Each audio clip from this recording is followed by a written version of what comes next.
So, I've discussed a lot of interesting shit on this podcast. Some of it has very practical meaning, such as the expectations and the standards of women, which I'm to talk about today. But also, some of that shit is very, very weird. Although, I feel like this next story is probably the weirdest one I've had on the podcast yet. Because 4 Indian men were recently arrested for, get this, raping a Bengal lizard. A Bengal lizard. I'm still trying to process that shit.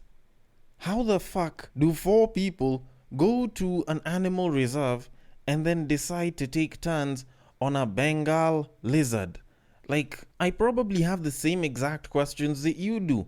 Like, first of all, why the hell would 4 men decide to rape, especially all together, one Bengal lizard? And secondly, if all 4 of them were abusing that Bengal lizard, and that's technically now a fivesome, who the fuck was getting head?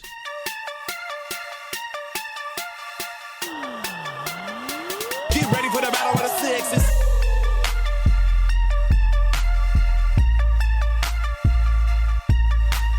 I'm actually quite curious to know, because I don't know what it is that would make 4 people decide to rape a reptile. Like, is it one of those times where they're like, you know what, this is reptile pussy, so let's see how it compares at scale? Because it literally makes no sense at all whatsoever how it is that 4 grown men can look at a Bengal lizard and be like, you know what, I'd like to fuck that. Like, have you actually ever seen a Bengal lizard? Like, just go and Google that shit and look at it. And tell me if it's something that you think 4 men would actually rape. Not that I'm condoning it, not that I'm saying that something is rape worthy or not. Don't get me wrong.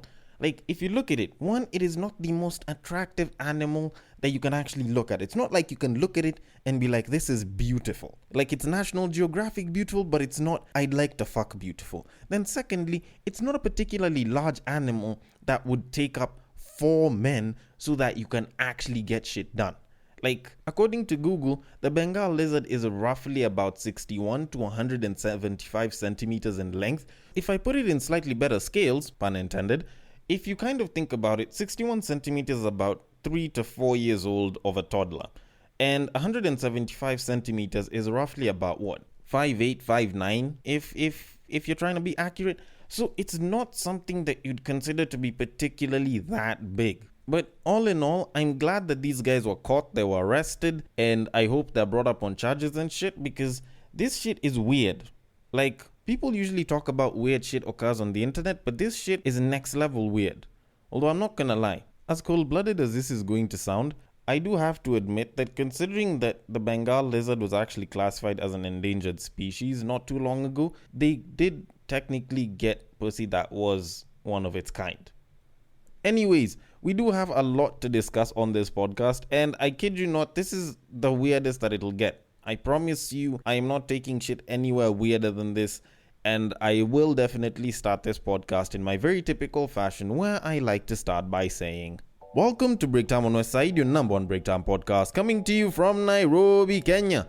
The man on the mic is a man who has never contemplated putting his lizard into another lizard. Stop thinking about it. I know you're thinking about it right now. Just stop it. Stop thinking about it. He's a man whose love of thick women prevents him from skinny dipping. It is none other than your tall, dark, and mildly handsome man, Sir Denver B. The show is Battle of the Sexes, our weekly love, sex, and relationships show, where I get to address standards set by people who are trying to get into relationships. A bunch of people start questioning their ability to be in one gender. Some people get mad over something, but usually I have a conclusion at the end of it.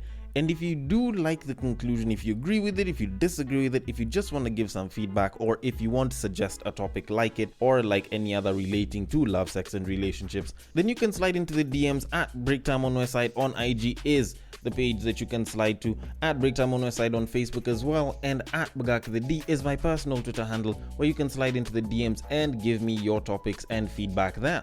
Now, of course, if you happen to be on any of those apps and you happen to have gotten to any one of those pages, then a nice follow would be appreciated. It usually takes like quarter of a second, it doesn't hurt anyone, and I usually appreciate that shit. And also, if you are listening to an app that allows for ratings and reviews, a rating and or review will be highly appreciated. Shoots me up the podcasting charts and everything, and it makes me feel good calling myself a chart-topping podcaster. Kinda like that shit. But anyways, that aside, we should leave it and move it on to our main topic of today. But before we get to do that, we need to talk about Jada Pinkett Smith for a little bit. And yes, I know you're probably tired of hearing about this woman. So am I, but I'm not actually going to talk specifically about her.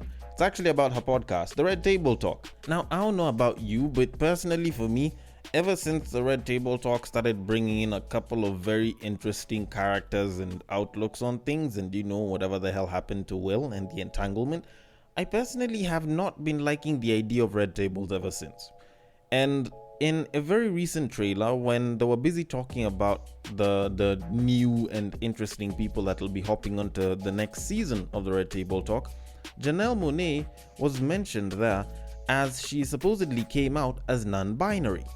Now, personally for me, I usually don't really get what people mean by them saying that they're non-binary, because Demi Lovato did that, I think it was in 2019 or 2020 or some shit, and you all had my outlook on it.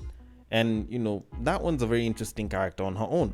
Now, Janelle Monae, who is, last I checked, a woman, who has decided to come out as non-binary, said, and I quote, "I just don't see myself as a woman solely. I feel like God is so much bigger than the he or she, and if I am from God, I am everything. But I will always, always stand with women.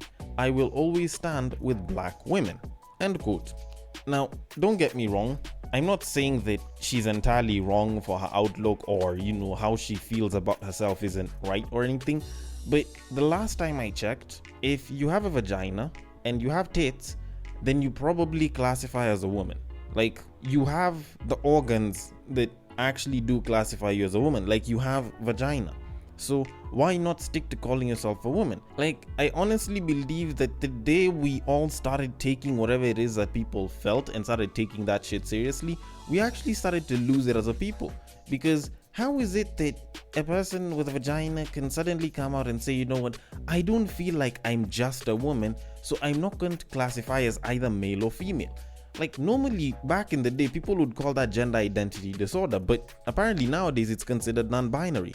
Because if a mango tree that produces mangoes says that it feels like it's an orange tree, it's suddenly an orange tree. And we should accept it as an orange tree. So that, even though it doesn't produce oranges, we should accept it as an orange tree. Like, it makes zero sense at all. It makes absolutely zero. Because at the end of the day, when she's horny, she's still gonna touch herself the same exact way a woman does. It's not like she'll suddenly start pricking herself in the back because she does not subscribe to the gender norms. Like, make it make sense. I miss the days when shit was simpler. Like, I miss the days when we would literally know that a man has a penis and a woman has a vagina. Like, we just kept it simple. We didn't push beyond that. No one else was trying to say that, oh, it's about mentality and how you feel and blah, blah, blah. Like, I wish we were still in those days, because honestly, woke people have gotten me up to here. And by here, I mean the top of my head. Like, with all this shit that they push on us. Because honestly, I feel like just because you feel like something is the way you'd want it to be doesn't necessarily mean that it has to be that way. But that said, I feel like if you continue allowing woke people's complaints to go through each and every time, at some point they're going to start complaining that the red light is being discriminated against by being stereotypically used as the stop sign and the green sign as the go sign. And apparently it's like discriminatory against reds and it's privileged for greens, so maybe we should make the red sign go and the green sign stop. Like, honestly, I feel like at this point that's probably the next thing that these guys are about to start complaining about, and then they're going to call it colorism, but on like a mechanical level. But anyways, since these guys will probably never stop complaining, I will leave it at that and I will move it on to our main topic of today. Now, sometime last week I happened to stumble upon an article from the Nairobian, which was done by a Diana Makoha, and it was entitled "Know Your Worth, Don't Lower Your Standards to Please Men." Now, I'm not gonna lie, it was a particularly interesting article for me to read, and for those of you all that would want to read the entire article for yourselves, it's linked below. But I did find that there were quite a number of things that were particularly interesting. Now, I'm just going to summarize it for you very, very quickly. It was essentially just this woman busy talking about how guys have talked about women lowering their standards and yet women shouldn't, and then she goes into defending why women should keep their standards high, blah, blah, blah. And considering that this article talks about the supposed standards that women are supposed to keep high, and considering that those standards do affect them in the dating market, which is filled with us men, not unless if, they're trying to appeal to lesbians and shit, I figured I might as well come in as this side of the market and actually seek to figure out whether it is that what she's saying is absolutely true. Because in as much as she can talk about keeping the standards high or not lowering them and everything, I'm the one who has to deal with those standards. I'm the person on the other end that will express attraction and may choose to bang, date, or marry the person with those standards. So I might as well be the person to actually confirm or deny whatever it is that's being said. Now, I'm going to start off by saying that there were some little bits that were actually true. Like, there were some bits that she did mention that I actually do agree with, that are actually true. But a huge majority of the shit that she was using to defend the entire statement was absolute bullshit. And I am here to mention all of those statements that she made so that I can dispel them as bullshit for those of y'all that might not want to read the entire article or might not be able to read the entire article. Now, the thing that she got right, quite honestly, was right at the beginning when she was talking about how when some guy mentioned that the babes who come from well-off families, rich kids and everything, they are actually a lot more down to earth than a lot of the babes that are out here, because they'll be willing to take up a lot more and they're willing to give a lot more for their partner. And she did come out to say that this was actually bull, that guys that are unable to get babes, stingy guys, broke guys, will usually use to make all the other babes somehow feel guilty or feel bad for not choosing to do shit the way a certain guy who's stingy or broke might want them. And I can agree to that. There's actually quite a number of babes who are from very well-off families, who are from rich families that I know that have very high standards. I kid you the fuck not. Like, I have a homie who will almost always tell me that her engagement ring needs to be her man's salary for 3 months at the very least, who will look at Art Cafe and say that she does not want to be taken for a date there because that is below her level. Like, I know people who are from very well-off families who have very high standards as well. So that's actually bull. But beyond that, there's a lot that's actually bullshit about what she was saying. So first of all, she was talking about how apparently these rich kids would be impressed by the simpler shit, by going for the quote-unquote kienyeji food, because apparently they don't go through it. And the regular babes who've struggled, who've suffered, who are part of the middle class, will have definitely gone through hardship and they've tasted some very hard times, so they wouldn't want to go back there. And truth of it is, as someone who's interacted with fairly well-off people, that's actually bullshit. Just because they might like mutura once or twice does not mean that they like hardship. Just because they have come from a place of privilege does not mean that they miss or they want the struggle. Don't get me wrong. Like, babes from extremely well-off families do not want the struggles just the same way babes from struggling families or from not very well-off families would also not want the struggle. So I find that to be absolute bullshit. I feel like that's just shit talking to rich people, because they probably didn't get to experience a lot of the things that might have been considered hardship, but an interesting experience for other people. Like, just because I didn't go to Sanford doesn't mean that I love their fries, just because I prefer the masala fries that you can get from Java. Like, I might have enjoyed Java and I might want to try Sanford, but it doesn't mean that I'll particularly enjoy that struggle. So I feel like that one was particularly bullshit. Now, the next thing that she said was that apparently you shouldn't lower your standards because guys have double standards. They will talk about how they don't like fake babes who wear wigs, who wear makeup, who have fake nails, who have fake eyelashes and shit, but they will go to the club and hop on the babe that has like 5 kilos of foundation and a cheap ass wig and shit, and they will go and they will want to hit and they will chase that babe around and shit. Of which I will admit, while she isn't entirely wrong about it, she's not entirely right. Like, there's the whole thing that I usually say time and time again of beauty is in the eyes of the beer holder. And depending on how much beer you've had, the more beer you have, the more beautiful someone will be. So when you go to a club and you're finding babes who are full of makeup, who have cheap ass wigs, for you, you're thinking about the sex. Like, when you're looking at some version of a quote unquote fine babe, like, you're thinking about the sex. You're not exactly thinking about settling down.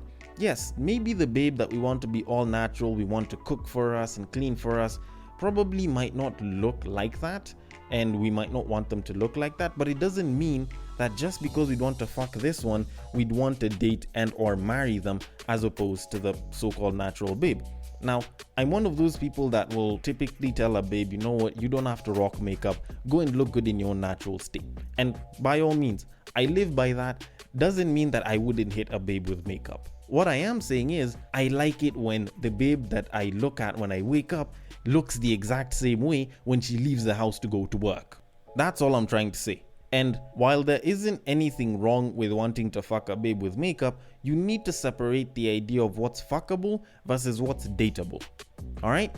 But anyways, another thing that I also saw that she said, which actually was absolute bull, was when she was saying that apparently it's the self-made women who actually set the higher standards because they have struggled and they have brought themselves up and they do not want to go back down. To which, when I read this, I probably laughed a little harder than I probably should, because I have interacted, had relations, and had some situationships with quote-unquote self-made women, much as I hate the term self-made, and I will tell you for a fact that if anything, it's probably the smallest number of self-made women that will probably set those so-called high standards. Like, these self-made women, the self-employed, that I've gone and I've worked hard and I've paid my own fees and I've done blah blah blah to get myself up, those babes are probably some of the most understanding because they know how hard it is to make a buck. They know how hard it is to actually do what it is that guys do, because when they go out there and they put the work in and they have to struggle for themselves, they actually get to eat off the plate of reality a hell of a lot more than they get to actually just sit, look at stuff happen and wish things were better.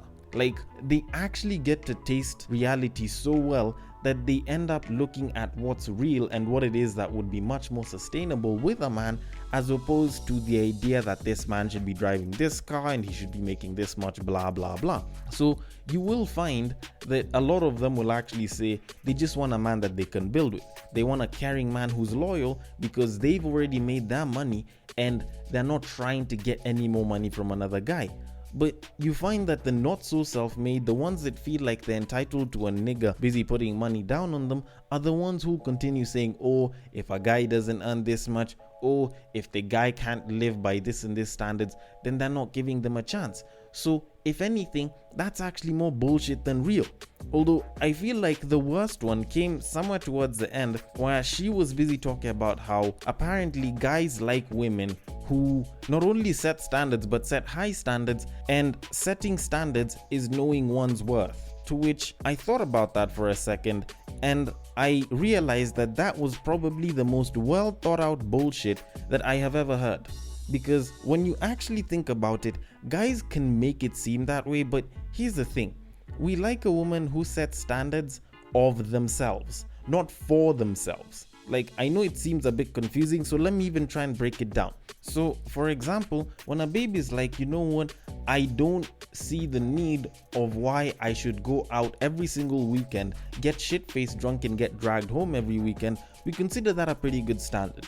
You know, you don't have to drink recklessly every single weekend. If she says that she doesn't date someone, or unless if she thinks that they can go for the long haul, then we consider that a pretty good standard. And you know, if she has a history of like fairly long relationships, then that would actually make sense.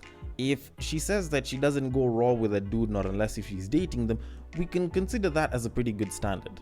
But when someone is saying that I don't date a guy if he drives a small car, or I don't date a guy who doesn't make six figures, or I don't date a guy not unless if he has good dick, makes good money and is willing to fly me out and shit, or I only date light-skinned guys, like, personally, we wouldn't really give too much of a fuck about that shit. I don't care if you only fuck white guys. The only question that I'll ask is, can I get the pussy or not? Like, if I'm not getting the pussy from this shorty, I don't really give too much of a fuck. If I'm not getting to date or be with this shorty long term, then why the hell do I care what she'd want another man to do for her? Like, that's what it is that I can do And if she can deal with that, then well and good. But if she can't deal with that, then she's very welcome to fuck off. Because I feel like there's only probably about a 5 or a 10% of guys that actually care about the kind of standards that a woman has for themselves. Because there's not that many guys that are like, you know what, I'm dating this babe and she's a hard catch. Like, you can't date her not unless if you have like serious paper and I managed to get her. Or you can't date this babe not unless if you're like a famous celebrity, or if you make like a mil a month. Like, not unless you make a mil plus a month, you can't date this shorty and I have her. Like, the niggas that usually will argue like that and will like that kind of a standard are usually guys who have a fuck ton of ego and possible insecurity issues. Like, they want to show that they're worth more, so they are trying to use that for like bragging rights and shit. Then the idea that setting standards is knowing one's worth is, I think, probably even more misleading, because it makes it seem as though if you set high standards in terms of what it is that you want out of a guy, that you're apparently setting your worth and you believe that you're worth a hell of a lot more. To which I will tell you for a fact, that is not how markets work. Like, I kid you the fuck not. That is not how the market works. Like, it is not the seller that determines the price that the buyer should always do it. Trust me, under most markets, it does not work that way. Obviously, there's factors that can make that shit a little bit different, but that's not how it works in the dating market. Because you cannot have the looks of a 2 and then suddenly set the standards of a 10 and expect guys to all of a sudden want to be with you because apparently you're higher value. It doesn't work like that. If you are a 10 and you're giving yourself the values of a 4, then probably you might be seen as a much better catch. And if anything, you might not necessarily know the difference as the person that has the face and the body and the features and the standards and shit. So normally what I will tell you to do is set good standards of yourself. You know, try and become as much of a great upstanding human being that you can be. You know, show that, you know, you can be decent, show that you have some care in you, show that you can be a good homemaker and shit. Like, show the qualities of the great upstanding woman that you'd wish any high level man would want to be with. And in that way, at least you will put yourself on a much better level than people that are busy saying that they want this from a man, or they want a guy that can do blah blah blah. Because at the end of the day, it's the buyers that will decide whether they are willing to buy or not in the market. And the sellers themselves, they can try and set the price. But if the product itself is not of high quality, no matter how high, no matter how low you want to price it, if people do not feel like it is worth the price that you're putting on it, people just won't buy. Like, that's just how it is. But let me even conclude by saying this. Instead of telling people about how gold of a standard you want a guy to be, become the gold standard. And I am not talking in terms of price, I am talking in terms of quality. Become the gold standard of quality and you will not have a problem with guys putting a good price on it. Like, that's just facts. And you can take it how you want. Although I am going to say for a fact though that if you are looking at a long-term relationship, most of the shit that people use in the name of setting standards is actually mostly bull. Like, the kind of car he drives, how much money he makes, like, most of that shit kind of goes into the back burner, because when you get into a long-term relationship, or at least when your relationship is going long-term, most of that shit doesn't even matter anymore. You start looking at the more intangible things, you know, the loyalty, the care, the affection, you know, the support that can come with that shit. And most of that shit, it's not like you can actually buy it or acquire it through making a fuck ton of money or having a 10-inch dick. You just can't. But then again, I might be wrong about this shit, even though I'd like to think I'm not, but I want your thoughts on it. The DMs are open. At Breaktime on Westside on IG is the page to hit me up on. On Facebook, it is also at Breaktime on Westside, and on Twitter, you can slide into my personal DMs, which is at BagakTheD. Thank you so much for listening all the way till the end, and if you are listening through Castbox, feel free to drop your thoughts and comments below, and I will attend to them accordingly, and I will catch you guys on the next break.